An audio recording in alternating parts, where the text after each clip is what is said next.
2023 সালে 27শে ডিসেম্বর প্রয়াত হয়েছিলেন রামনগরের জনপ্রিয় বিধায়ক সুরজিৎ দত্ত।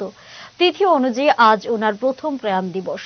আজকের দিনে তাঁর বাড়িতে গিয়ে শ্রদ্ধা নিবেদন করেন বিধায়ক তথা মেয়র দীপক মজুমদার, কর্পোরেটর তুষারকান্তি ভট্টাচার্য, নিতু গুহ দে, ভাস্বতী দেববর্মা সহ তাঁর গুণমুগ্ধরা। প্রয়াতের স্মৃতিচারণ করে মেয়র দীপক মজুমদার বলেন, আগামী 27শে ডিসেম্বর প্রয়াত বিধায়ক সুরজিৎ দত্তের প্রয়াণ দিবসে শ্রদ্ধা নিবেদনের জন্য বিজয় কুমার বালিকা বিদ্যালয়ে অনুষ্ঠানের আয়োজন করা হয়েছে। পাশাপাশি বিভিন্ন জায়গায় দরিদ্র নারায়ণ সেবা থেকে শুরু করে সারা রামনগর জুড়ে সেদিন থাকবে বিভিন্ন কর্মসূচি। পাশাপাশি প্রাক্তন বিধায়ক প্রয়াত সুরজিৎ দত্তের অসমাপ্ত কাজগুলি পূরণ করার কথাও বলেন দীপক বাবু।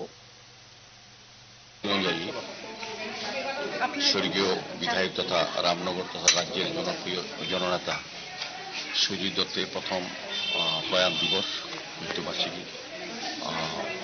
প্রথমে অনেক শ্রদ্ধা সারা রামনগরবাসীর পক্ষ থেকে জানাচ্ছি, প্রণাম জানাচ্ছি। আমরা অত্যন্ত শোকাহত।